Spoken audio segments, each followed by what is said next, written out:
liderando a busca por inteligência extraterrestre na semana da invasão extraterrestre. Tudo sobre os extraterrestres.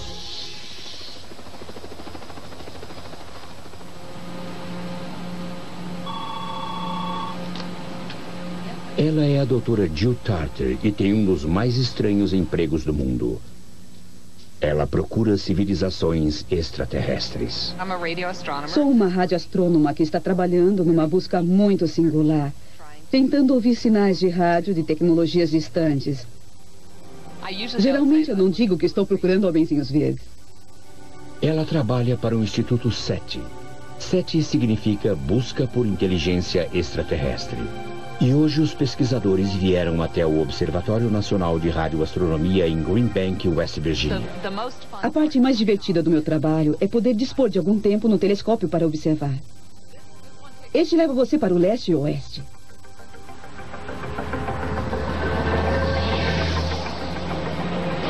Na verdade, a maior parte da observação é feita de nossos escritórios em Mountain View. E nós controlamos isso de longe. E os operadores aqui no telescópio nos ajudam. É um grande prazer ficar no telescópio.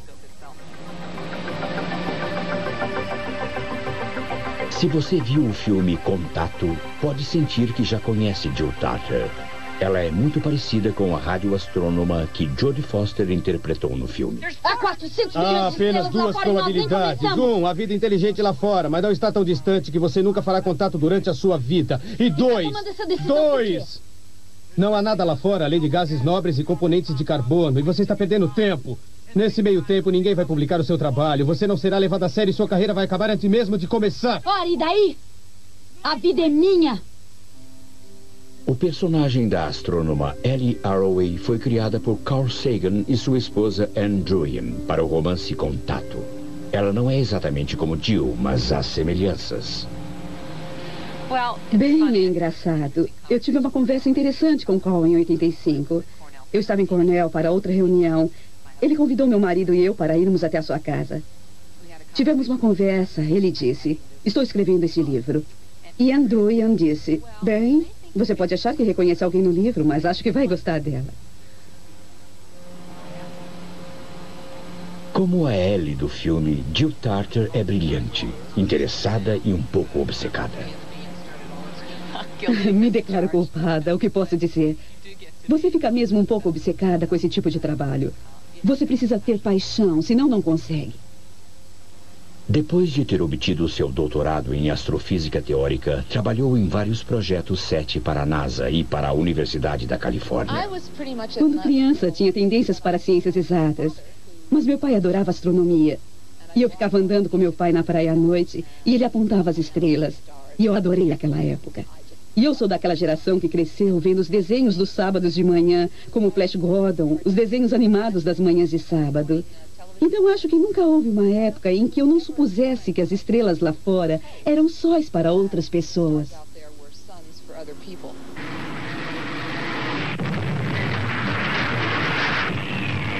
Mas de todas as pessoas que cresceram assistindo Flash Gordon ou Buck Rogers,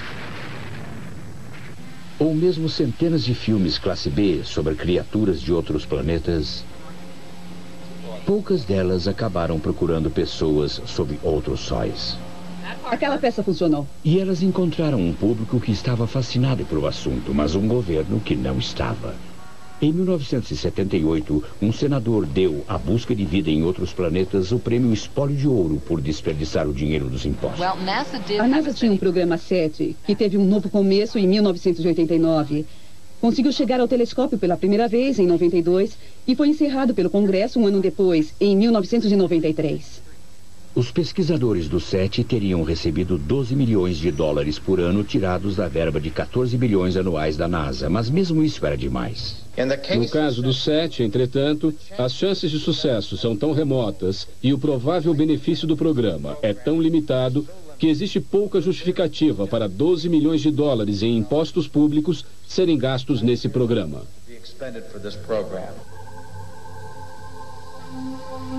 Então, os fundos do Instituto SETI de Jill Tarter são privados. Se ela quiser usar a enorme parabólica do governo para ouvir sinais de vida além da Terra, ela tem que ficar na fila com outros pesquisadores e alugar o local por 6 mil dólares por dia.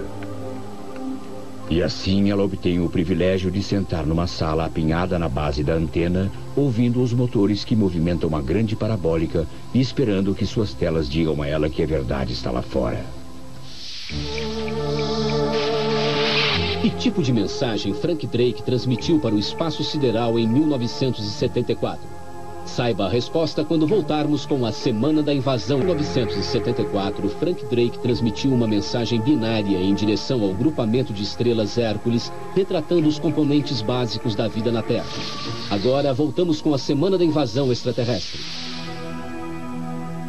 Você está aqui, num pequeno planeta girando em torno de uma estrela de meia-idade, perto dos limites de um enorme redemoinho de estrelas chamado galáxia. Olhe para cima. À noite, com o céu limpo, você provavelmente pode ver 2.000 estrelas, apenas algumas entre os 400 bilhões de sóis da nossa galáxia. Você pode ver muito mais com o telescópio espacial Hubble, mas escolha um lugarzinho entre as estrelas e você encontrará outras galáxias. Para todo lugar que você olha, existem mais ilhas de estrelas flutuando no universo escuro. Existem provavelmente 50 bilhões de outras galáxias, cada uma com centenas de bilhões de sóis. Isso significa que há mais estrelas no universo visível do que grãos de areia em todas as praias da Terra. E a ideia de que este é o único grão de areia onde alguma coisa interessante acontece, onde a vida inteligente acontece, faria com que ele fosse incrivelmente especial. E os astrônomos duvidam dessa ideia.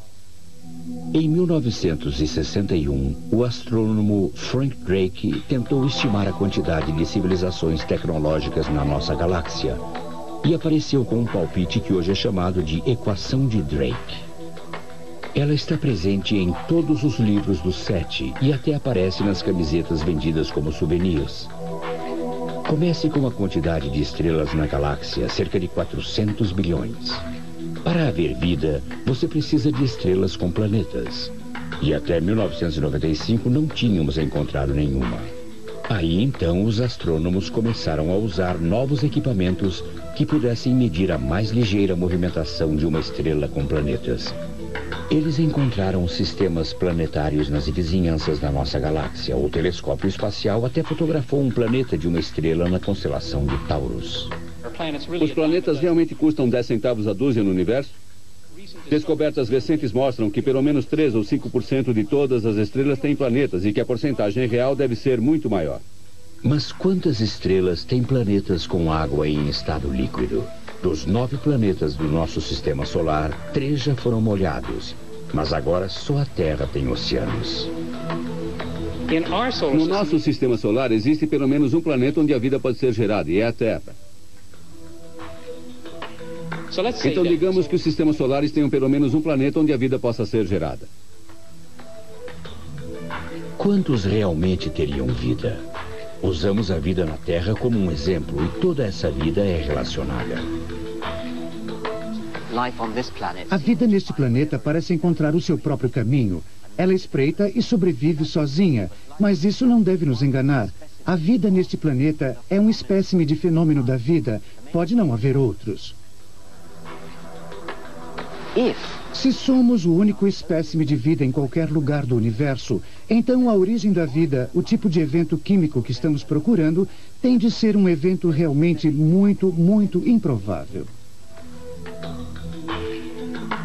Mas, por outro lado, a vida surgiu cedo na história da Terra. Nós não sabemos ao certo como a vida começou aqui, mas se descobríssemos que já houve vida em Marte, diríamos imediatamente, nossa, a vida não é um milagre, é só uma estatística. Toda vez que eu tiver um planeta que seja pelo menos razoável, a vida irá surgir nele. Se você for do tipo otimista, então você dirá, bom, provavelmente 50 ou 100% desses planetas gerarão vida.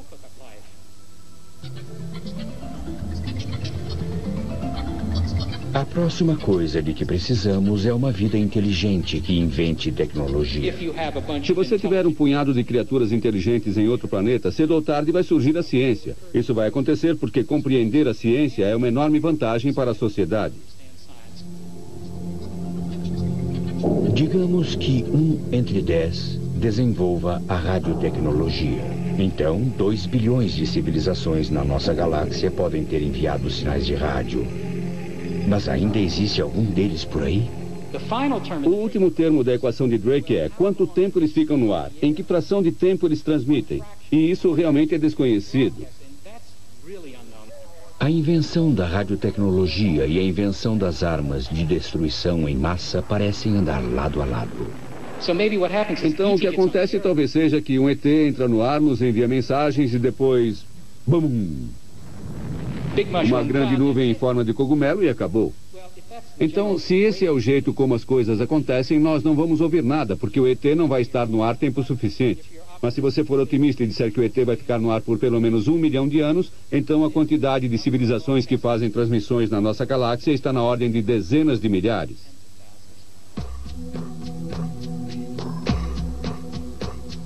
Digamos que existam 40 mil civilizações entre 400 bilhões de estrelas. Por que ainda não ouvimos nenhuma transmissão de outras civilizações? Seria como perguntar a Colombo 2 dias depois de sair da Espanha. Quando vai encontrar alguma coisa? Como ele, nós também não sabemos. A comunidade científica diz que é só uma questão de encontrar aquela única estrela em 10 milhões. Mas a comunidade da ficção científica diz que se a equação de Drake está correta, os extraterrestres já devem estar aqui. Mas é provável que os nossos descendentes viajem de uma estrela a outra abaixo da velocidade da luz, em naves colônia grandes e giratórias, que levem gerações para chegar a outra estrela, plantar uma colônia e depois passem muitas outras gerações construindo a sua indústria, construindo mais naves espaciais e enviando-as mais além. Se isso acontecer, os cálculos atuais indicam que nossos descendentes levariam 60 milhões de anos para preencher a galáxia. Isso parece muito tempo, mas é um piscar de olhos na história dessa nossa galáxia que gira lentamente. Então a pergunta é outra. Por que eles ainda não estão aqui?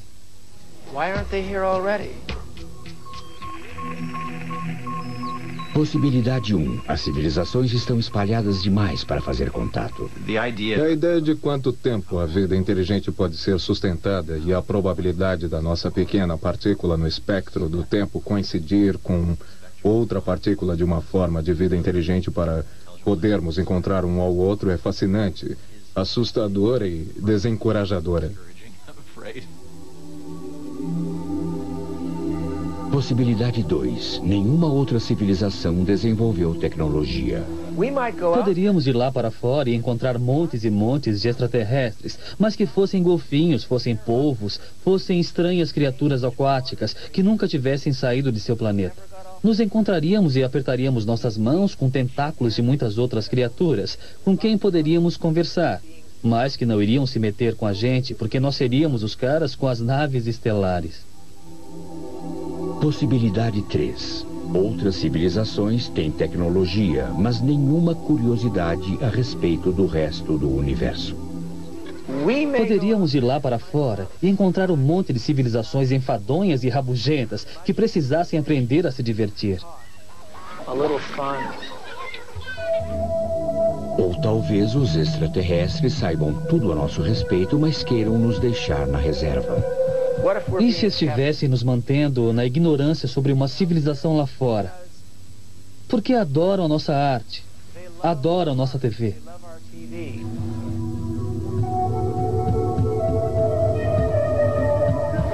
E assim que soubéssemos da existência deles, seríamos capazes de exercer os nossos direitos e exigir uma cópia da Enciclopédia Galáctica?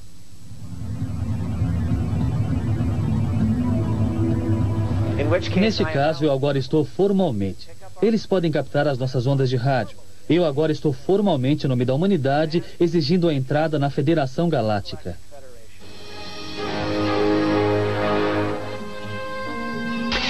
Sinto muito.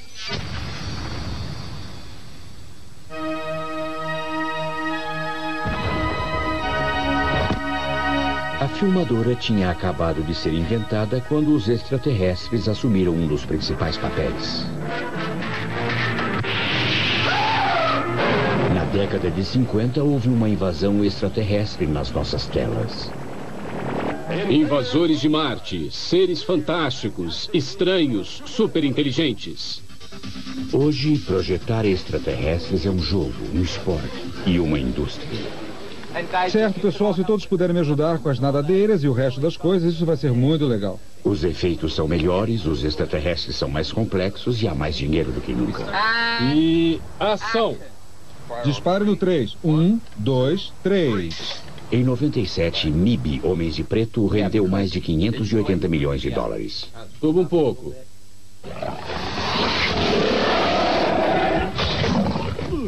Ei, atire!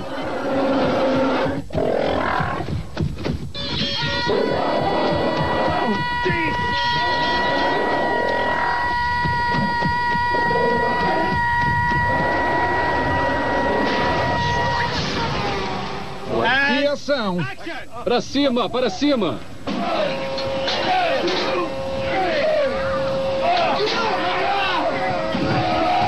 Hollywood é o centro mundial da criação extraterrestre. Olhe para a câmera 1, não se mexa. Pode parecer meio doentio pensar nisso como algo bonitinho, mas o que tentamos fazer foi incorporar coxas meio gorduchas e uma grande barriga.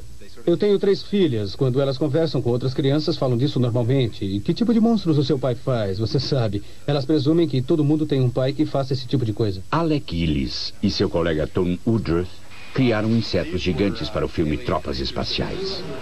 Um cruzamento entre réptil e vespa para Alien: A Ressurreição e um extraterrestre que cresce dentro de corpos humanos para o longa-metragem do Arquivo X. Mãos e pés, ambos reunidos numa posição embrionária. Consultamos muito material de referência. Vamos a museus ou zoológicos, dependendo do personagem, do desafio.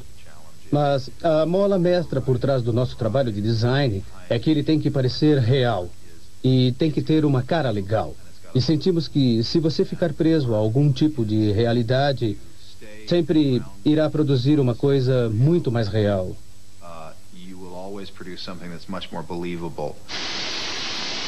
Os extraterrestres de Hollywood já foram de bolhas a insetos. Mas ultimamente, nossas telas têm sido tomadas por um tipo de extraterrestre em particular. Uma criatura careca e cinzenta. Antigamente, os extraterrestres eram criaturinhas verdes, talvez com 3 olhos, mas nas últimas 2 décadas, os acinzentados têm dominado na imaginação popular.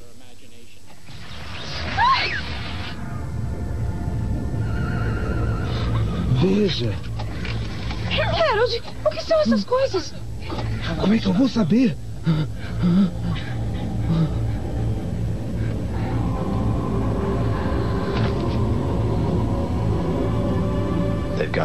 Eles têm esses olhos grandes, o que faz parecer extraterrestres e ainda assim parecem inteligentes, sábios e informados.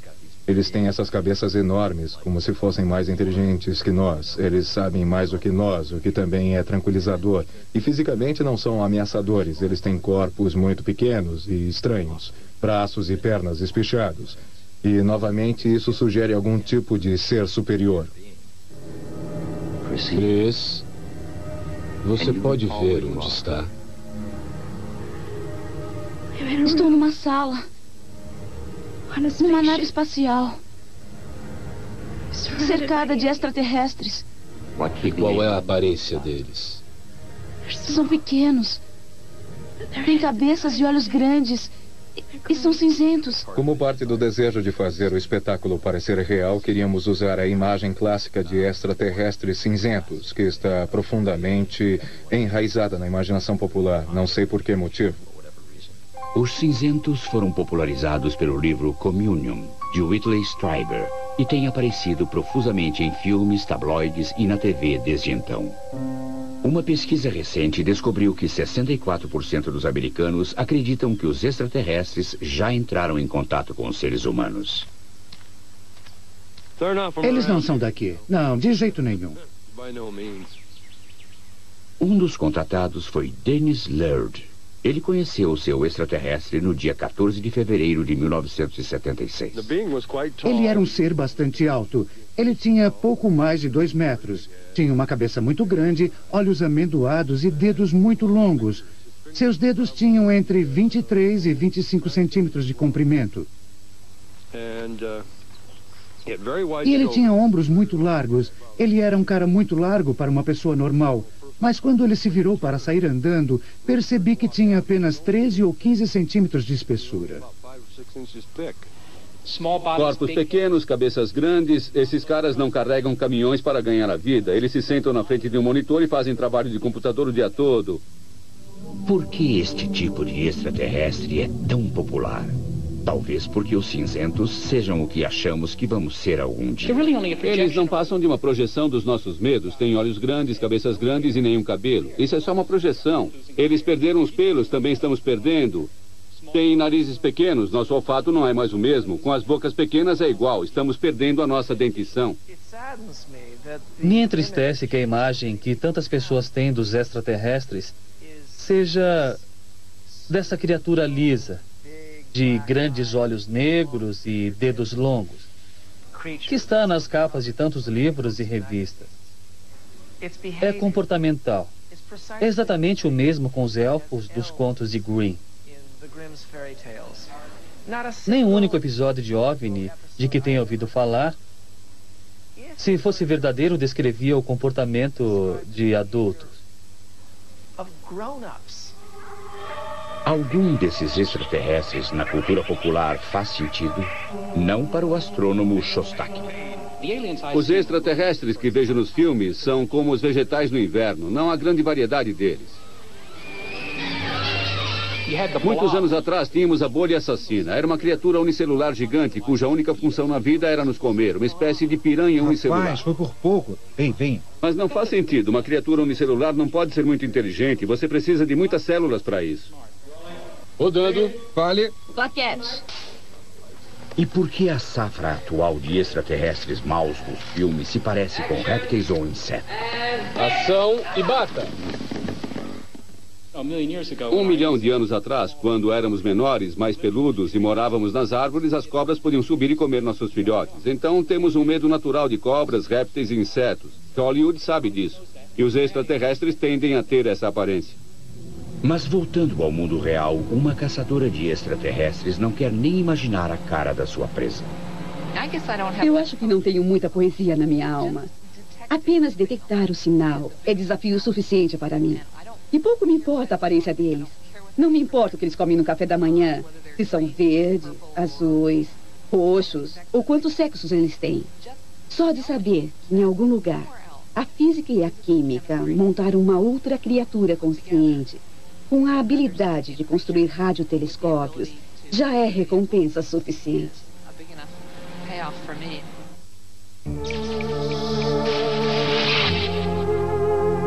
A que distância o telescópio Hubble pode enxergar no espaço?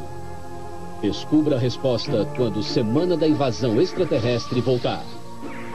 Hubble já foi capaz de enxergar galáxias que estão a 12 bilhões de anos-luz de distância, os objetos mais distantes já vistos. E agora voltamos com a Semana da Invasão Extraterrestre.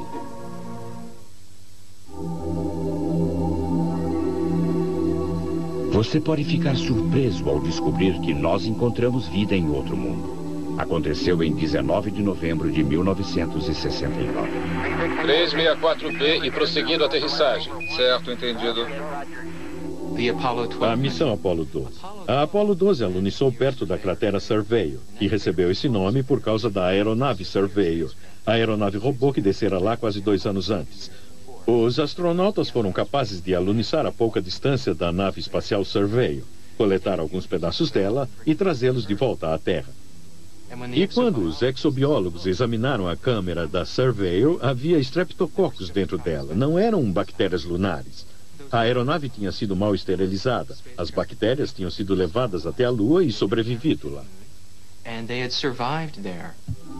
Quando os pesquisadores alimentaram as bactérias, elas imediatamente começaram a se reproduzir. Elas tinham sobrevivido ao congelamento e ao vácuo na Lua. O caso é que estamos apenas começando a descobrir o quanto as coisas vivas podem ser resistentes e adaptáveis. Foram encontrados líquens nas rochas da Antártida. Os bizarros vestimentífera aglomeram-se em torno de fontes hidrotermais no fundo do oceano. Foram encontradas bactérias mastigando rochas a 8 quilômetros da superfície. Na Terra, apenas na última década, descobrimos que existe toda uma biosfera de micro-organismos que vivem na superfície. De fato, massa dessa biosfera pode até ter excedido a massa de toda a biosfera da superfície que vemos todos os dias. E depois existe a rocha marciana. Pesquisadores na Antártida encontraram um meteorito que tinha sido expelido de Marte bilhões de anos atrás por uma explosão colossal. A rocha chegou às manchetes em 1996, quando se descobriu que ela continha sinais químicos de vida em minúsculas estruturas que se pareciam com bactérias fossilizadas.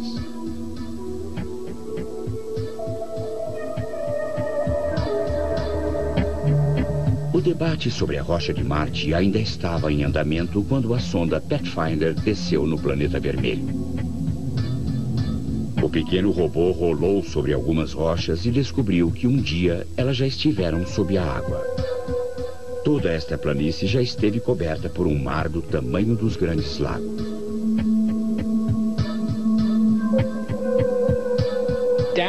Sob aquela superfície enferrujada e empoeirada pode haver água em estado líquido e pode haver alguns tipos de micróbios ainda vivos em Marte hoje. Provavelmente não são muito inteligentes porque vivendo sob o solo lá eles devem ser bem pequenos. Pequenos o bastante para pegar carona em rochas fazendo a viagem entre Marte e a Terra. Esses dois mundos têm trocado rochas há 4 bilhões de anos e cedo ou tarde alguém tinha que dar sorte. E depois você tem que perguntar se a vida na Terra teve origem mais ou menos na mesma época em que Marte tinha água em estado líquido fluindo sobre a sua superfície. E esse parece ser o mesmo caso. Será possível que a vida na Terra tenha colonizado Marte? Pode ter acontecido o contrário. Não está fora do rol de possibilidades que os nossos ancestrais tenham se originado em Marte e tenham sido carregados para cá por meteoritos marcianos para um lugar onde o ambiente fosse ficar estável por muito mais tempo. Nesse caso, nós podemos ser os extraterrestres que temos procurado. Agora, a NASA está estudando um outro mundo que tem água do nosso sistema solar. Europa, uma bola rachada de uma lua circulando o planeta Júpiter. A sonda espacial Galileu mandou de volta closes das rachaduras e fissuras na sua superfície gelada, que podem ter sido causadas por líquido mais quente abaixo dela. Europa pode ser o local mais hospitaleiro para a vida no sistema solar. Pode conter o outro oceano do nosso sistema solar. E o volume desse oceano provavelmente é o mesmo que o volume dos oceanos da Terra. Pode haver vida lá que possivelmente teve bilhões de anos para evoluir. Temos vida bastante inteligente nos nossos oceanos. Pense nos golfinhos, nas baleias, nos polvos e lulas. Também são bastante inteligentes. Mas veja bem, eles não constroem ferramentas, eles não construíram rádios transmissores. Mas é concebível que haja alguma vida relativamente inteligente naqueles mares escuros de Europa.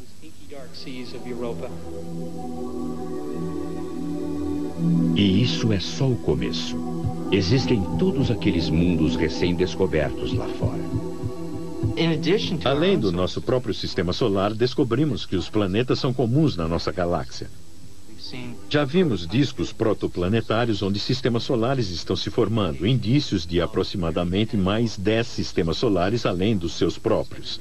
E existe todo motivo para esperarmos que haja mais. Tudo isso só foi relacionado nos últimos 10 ou 15 anos e, é claro, está tendo um impacto sobre a maneira de pensarmos as explorações adicionais. E esse impacto pode ser visto, talvez mais claramente, na decisão de Dan Goldin, da NASA, de injetar novos recursos nesse campo. A única coisa que a NASA não está fazendo é participar da busca por inteligência extraterrestre via rádio. Ninguém na agência espacial quer enfrentar a ira dos comitês de verba do Congresso. Se fôssemos extraterrestres, poderíamos reconhecer vida na Terra? É uma pergunta-chave. Como se procura uma civilização extraterrestre? Como um extraterrestre faria para nos encontrar? A observação visual não funcionaria muito bem. A chance de detectar a vida procurando estruturas projetadas, coisas que construímos, que parecem artificiais, é 1 em 1 milhão. Analisando todas as fotos da Terra que já foram tiradas pelo ônibus espacial, vemos que a grande maioria delas não mostra nenhuma evidência das nossas estruturas, da nossa presença neste planeta. Se o nosso extraterrestre estivesse próximo bastante da Terra, ele teria que usar seu espectroscópio.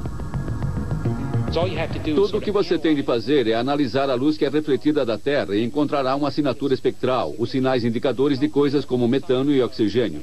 A maior parte do oxigênio da Terra provavelmente foi produzida pelas algas azuis e verdes, então isso revelaria que existem algas aqui. A maioria do metano foi produzida pelo que educadamente se chama de flatulência bovina e flatulência suína. E é assim que você encontraria porcos no espaço.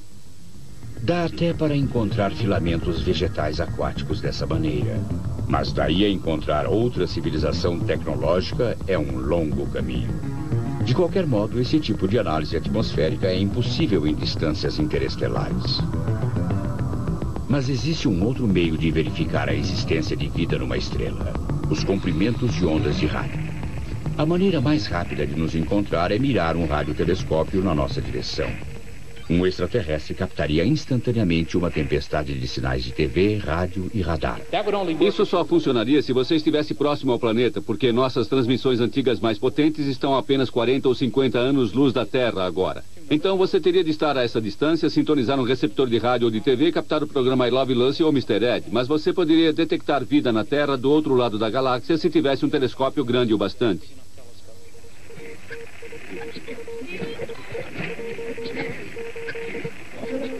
Os sinais que enviamos ao espaço nos anos 60 só agora estão chegando à estrela Arcturus. Se existe algum radiotelescópio lá fora, o boneco de madeira está anunciando que existe vida inteligente na Terra. Uau! Como estão vocês, meninos e meninas? Howdy doody!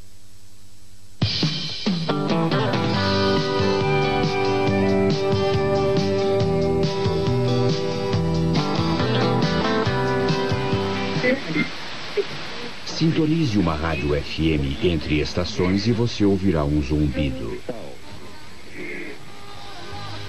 Misturados com alguns ruídos do amplificador do rádio estão sinais das estrelas. Você está realmente ouvindo a Via Láctea. Os elétrons que estão espiralando em torno das linhas do campo magnético na Via Láctea. Então você realmente pode ouvir a galáxia no seu rádio.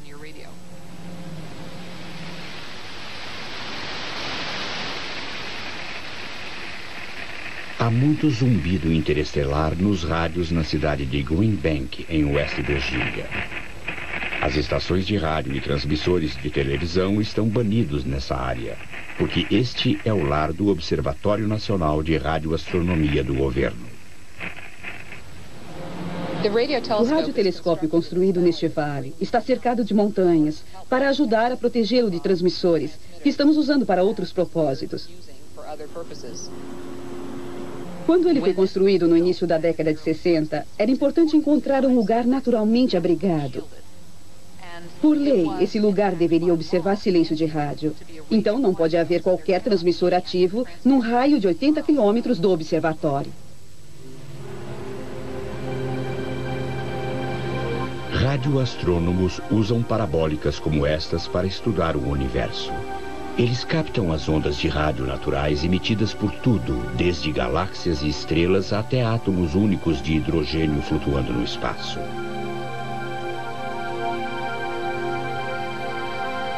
Foi assim que descobrimos pulsares e quasares e mapeamos a superfície de Vênus.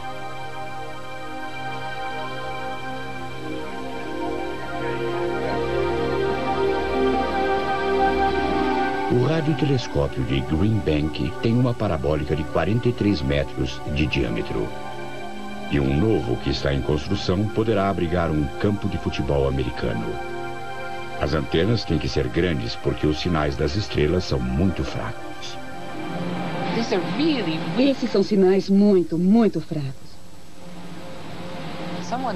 Alguém calculou que, se você pegasse todas as ondas de rádio que já foram captadas e a energia representada por esses sinais, ela seria equivalente à quantidade de energia liberada quando um floco de neve atinge o solo.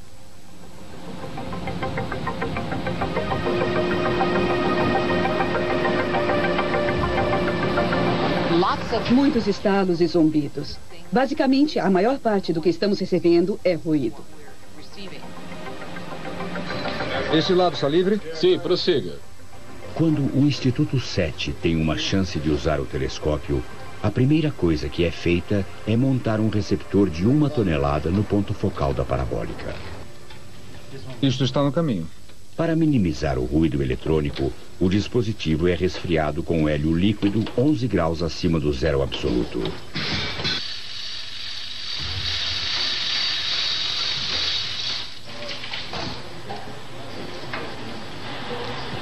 Dá para dizer quando estão realizando a busca por vida extraterrestre em Green Bank. Existe uma van de aço blindada cheia de processadores e computadores plugados na parte de trás do telescópio. O projeto recebeu o nome de um pássaro mítico que renasceu das próprias cinzas. Vamos observar a Pioneer. Os técnicos podem passar o dia todo no receptor do tamanho de uma cabine telefônica só para descobrir que ele não está funcionando. Então eles baixam o disco, sobem na torre de serviço e começam a desmontar as coisas. É um azul ou um amarelo? Preto com azul escuro. Vou iluminar o fio preto. Certo. Peguei os dois. Não estou vendo nada. Toda a operação pode parar por causa de uma fibra ótica suja. Tem um pouquinho ali, Gary. Preciso da luz. Quer que eu ligue tudo de novo? E isso diminui o tempo de observação de Jill. Hoje, de Greenbank, observamos cerca de 210 estrelas. Estávamos nesse ponto quando executei o programa ontem. Na verdade, observamos mais 6 estrelas ontem à noite. Vamos observar 1000 estrelas nessa busca. Todas estão muito próximas. A mais distante fica a 155 anos-luz de nós. Para cobrir todo o alcance de frequência que observamos, levamos 12 horas para analisar uma estrela. Ninguém sabe qual a frequência exata que os extraterrestres podem estar usando, mas existe uma área naturalmente silenciosa no espectro de rádio próxima à frequência dos átomos de hidrogênio. E um extraterrestre, lógico, saberia o que nós sabemos. É o melhor lugar que existe para enviar um sinal. Os receptores e computadores do SET dividem a área de silêncio em 1 bilhão de canais. Eles escutam cada canal durante 1000 segundos. O telescópio é primorosamente sensível. Ele poderia encontrar facilmente um único telefone celular em Marte. Não passa de alguns fótons que agitam um par de elétrons em um transistor e depois são incrivelmente amplificados. A enorme amplificação significa que existem alarmes falsos. Quando se observa de uma parabólica única, existe uma chance em 30 de que ruídos aleatórios no equipamento possam aparecer como um sinal. Mas acabamos de receber um desses sinais. A parabólica detectou um sinal, saiu da fonte e não viu mais o sinal. Então, voltou à fonte, mas não encontrou o sinal de novo. Isso ou é um extraterrestre que decidiu falar conosco por menos de 1000 segundos, ou é realmente aquela chance em 30 de um ruído provocar um alarme falso, porque operamos um telescópio único. O operador pode acompanhar o progresso da busca na tela, mas os computadores fazem grande parte do trabalho monitorando 28 milhões de canais ao mesmo tempo. Quando alguma coisa é detectada, o computador movimenta a parabólica para o alvo, e então volta para ter certeza de que o sinal está vindo daquela parte do céu. As naves espaciais são nosso principal problema, porque estamos aqui, na única área de silêncio de rádio do mundo. Não pode haver nenhum transmissor num raio de até 80 quilômetros. O problema é que essa área não se estende 80 quilômetros para cima. E isso pode ser um problema. Estamos começando a desenhar essa curva enorme, que até agora já acumulou 50 mil detecções. Oh, isso é feio. É muito feio. Certo, eu posso não querer observar por ali de novo. Quer dizer, sei quando estou derrotada. Não posso construir um equipamento que detecte um único sinal fraco e aquela confusão ao mesmo tempo. Era um sinal de frequência modulada de banda larga. Suspeito que tenha sido apenas a telemetria de uma nave espacial. O equipamento de Tartar procura sinais artificiais e os encontra. Ele detecta a tecnologia extremamente bem. Infelizmente, a nossa própria. Até agora. Como seria uma tecnologia extraterrestre avançada? Ouça o que um escritor famoso tem a dizer sobre isso quando voltarmos com a Semana da Invasão Extraterrestre. Algo equivalente aos genes é absolutamente essencial. Isso não é nenhuma adaptação. Quero dizer, isso é um pré-requisito para a coisa toda. A minha suspeita é que provavelmente seja uma coisa digital como o DNA. Precisa ser uma coisa muito, muito precisa. E só os códigos digitais são tão precisos. Ele será multicelular. É preciso células pequenas, mas para ele fazer algo interessante é preciso muitas delas. Você precisa de uma máquina complexa. Isso significa que o ET não pode ser menor que uma cabeça de alfinete, nem maior do que 20 elefantes juntos, porque há motivos mecânicos para isso não funcionar muito bem. Ou, no caso de uma criatura muito pequena, ela não será muito inteligente. Não haverá células suficientes lá dentro para torná-la inteligente. Nesse planeta, os olhos evoluíram de maneira independente pelo menos 40 vezes no reino animal. Então, o meu palpite seria que, se existe vida em outro lugar, é bastante provável que ela possua olhos.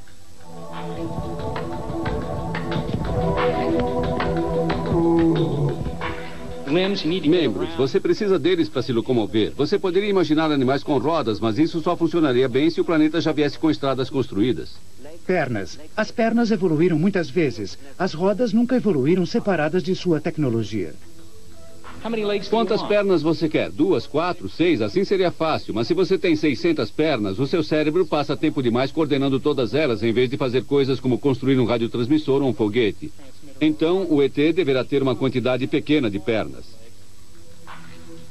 E o ET precisará de alguns membros adaptados para segurar ferramentas. O que você precisa é de uma espécie de apêndice manipulativo, um polegar opositor ou uma tromba, ou algo que permita a você modificar o seu ambiente, criar uma tecnologia.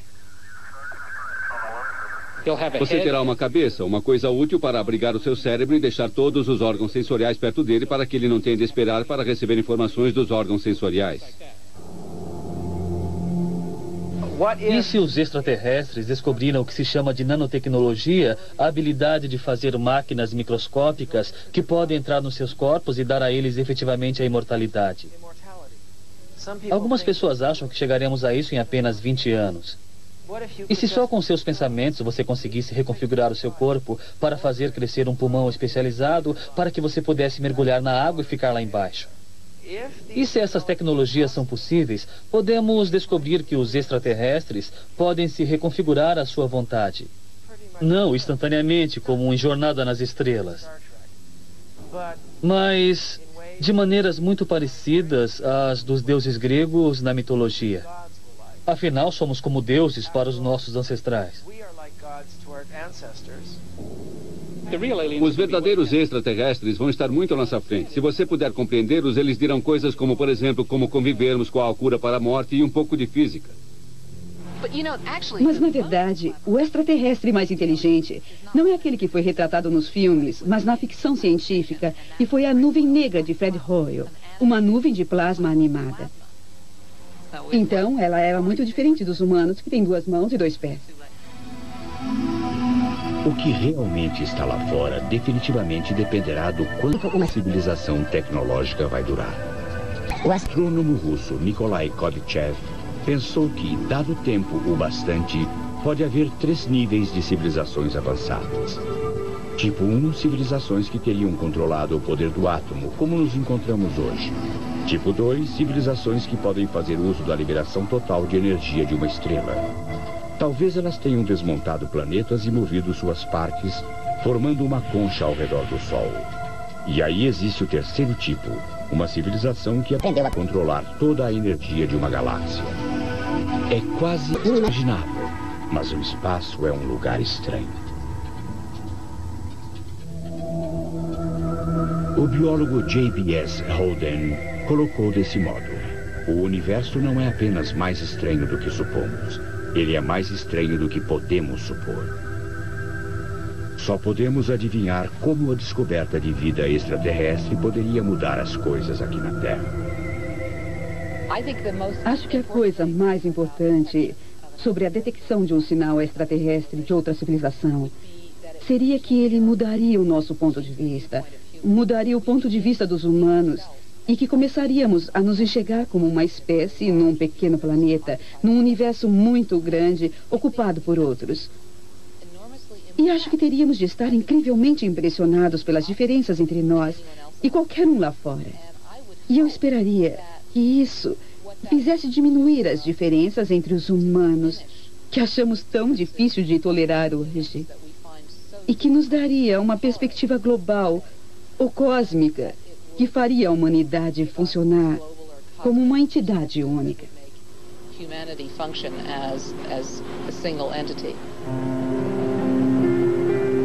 Então, a busca continua quase parando em Green Bank, Mountain View e Arecibo. E os radioastrônomos observam as suas telas e se preparam para celebrar o momento em que descobriremos que não estamos sozinhos.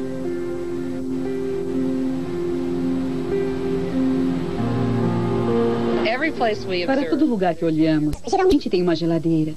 E nessa geladeira, você encontrará pelo menos uma garrafa de champanhe.